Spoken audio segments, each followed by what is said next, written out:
당신은 살면서 이런 경험을 한 적이 있는가? TV로 영화를 보다가 재미가 없으면 주저하지 않고 꺼버린 후 다른 영화를 찾아서 보거나 다른 일을 했을 것이다. 그렇다면 당신이 5만 원을 내고 어떤 공연을 보러 갔다고 가정하자. 그러나 기대와 달리 공연은 너무 재미없고 지루하기만 했다. 그러한 상황 속에서 당신은 계속 공연을 볼 것인가? 아니면 중간에 나올 것인가?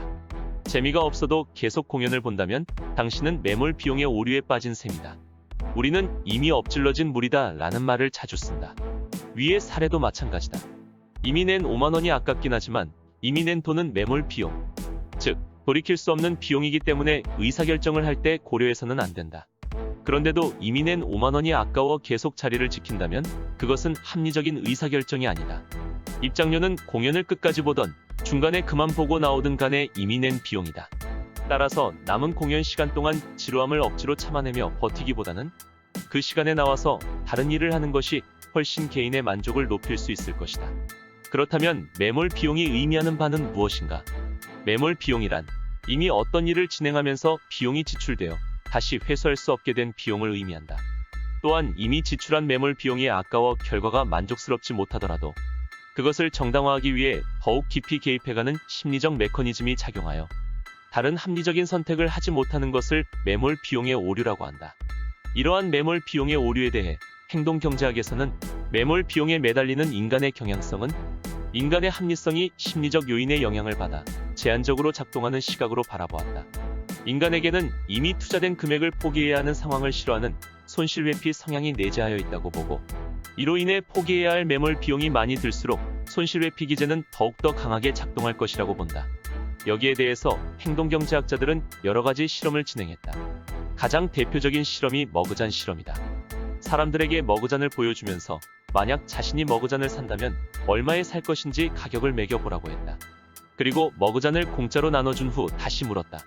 만약 머그잔을 판다면 얼마에 팔 의향이 있는지. 재미있는 것은 머그잔을 가지고 있지 않을 때보다 머그잔을 가지고 있을 때의 머그잔 가치를 더 높게 평가한다는 것이다. 이 말은 머그잔을 판다는 것은 곧 없어진다는 것을 의미하고, 이때 머그잔의 상실에 대한 가치를 더 높게 평가한다는 것을 의미한다. 그러나 매몰 비용의 오류라도 이를 어떻게 제시하느냐에 따라 그 반응은 달라질 수 있다. 개인과 기업에서는 매몰 비용 처리가 중요하다면 정부와 국가에서는 미래를 결정할 중차대한 사안이 될 수도 있다. 수십 년간 대한민국을 달군 국책사업 논쟁만 봐도 예외 없이 매몰 비용의 문제가 숨어 있다. 사업 추진 측은 매몰 비용을 매몰하고 싶어 하지 않는 국민 정서를 적절히 활용했다. 과거 이명박 정부는 한반도를 잇는 대운하 사업을 추진하다가 경제성 문제와 여론 악화로 추진이 어렵게 되자 4대강 사업으로 전환하였다. 4대강 사업이 본격적으로 시작된 2009년 이후 홍수 예방과 수량 확보의 실효성 문제나 수질 오염과 생태계 훼손에 대한 우려로 사업 중단 목소리가 작지 않았다. 그럴 때마다 정부는 공사가 상당히 진척됐기 때문에 중단할 수 없다라는 논리를 내세우며 이미 투자된 수조 원이 아까워서라도 사업을 멈출 수 없다는 반박 주장이 거셌다. 이는 전형적인 매몰 비용의 오류이다. 이뿐만 아니라 해외에서도 매몰 비용의 오류와 관련한 정책 사업이 있었다. 지금으로부터 약 2달 전 세계적으로 큰 쟁점이 되었던 도쿄올림픽을 기억하는가? 7월 23일 일본 도쿄에서 막이 오른 2020 도쿄올림픽은 시작 전부터 코로나19 팬데믹으로 인해 한 차례 연기됐던 일이 있었고 취소와 강행 사이의 고개 끝에 개막이 되었다. 그러나 도쿄올림픽을 개최한 당시의 상황은 한 차례 연기된 1년 전 상황보다 더 악조건이었다. 올림픽이 개최되는 도쿄의 경우만 해도 하루 확진자가 1,000명 이상을 기록하는 등 확진자가 급증하는 상태였고 선수촌 등 곳곳에서도 감염자가 잇따라 나왔다. 또한 일본 국민들은 경기장 밖에서 올림픽 기간에 반대 시위를 벌이기도 했다. 올림픽을 취소해야 한다는 의견이 강했음에도 불구하고 강행된 이유는 뭘까? 그 배경에는 IOC가 경기 개최로 인한 막대한 수익을 올릴 수 있는 점이 작용하였고, 또한 스가 총리의 정권 유지를 위한 일본 정부의 결정이 복합적으로 작용한 결과라고 볼 수 있다. IOC는 이른바 개최 도시 계약이라는 조항에 따라 이의를 제기할 수 없는 통제권을 갖고 있다.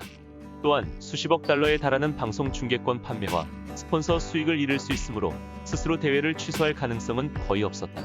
도쿄올림픽은 주 수입원인 중계권 판매로만 26억 4,600만 달러, 하나로 약 2조 9천억 원이 걸려있다. 무엇보다 일본은 올림픽이 1년 연기되면서 개최 비용이 1조 6,440억엔, 하나로 약 16조 8천억 원까지 늘어나게 됐다. 만약 대회가 취소되면 위약금 등 피해는 눈덩이처럼 늘어나게 되는 것이다. 결국 도쿄올림픽을 강행한 가장 실질적인 이유는 올림픽을 취소하게 되면 지금까지 투입한 자금이 무용지물이 되기 때문이다. 즉, 매몰 비용이 발생하게 되는 것이다. 이러한 매몰 비용은 경제적 가치에만 국한하지 않는다. 시간과 노력 등도 포함된다. 그렇기에 이번 도쿄올림픽을 취소하면 그동안의 노력과 비용이 허사가 되어 정책 결정자의 전망이 잘못되었다는 것을 나타내는 핵심적 증거가 되는 것이다. 이미 써버린 비용에 사람들이 이처럼 애착을 갖는 이유는 뭘까? 과거 지출한 비용이 앞으로 어떤 형태로든 도움이 될 것이라는 막연한 기대 때문이다. 또 앞으로 상황이 호전되면 들인 비용을 모두 회수할 수 있으리라는 낙관도 품는다. 무엇보다 중도 포기는 과거 자신의 결정을 무력화시키는 일이기 때문에 자신의 판단 실패를 인정하고 싶지 않으십니다. 즉, 과도한 낙관성과 자신의 판단 실패를 인정하지 않는 것이 향후 판단을 어지럽히는 요인이다. 매몰 비용의 오류에 빠지지 않기 위해서는 자신의 판단이 잘못될 수 있음을 인정할 수 있는 유연한 태도와 용기가 필요하다. 세계적인 투자가 워렌 버핏은 당신이 구덩이에 빠져 있음을 깨달았을 때 할 수 있는 최선의 일은 삽질을 그만 멈추는 것이다 라고 말하며 우리에게 매몰 비용의 오류에서 벗어날 수 있는 의미를 던져주고 있다.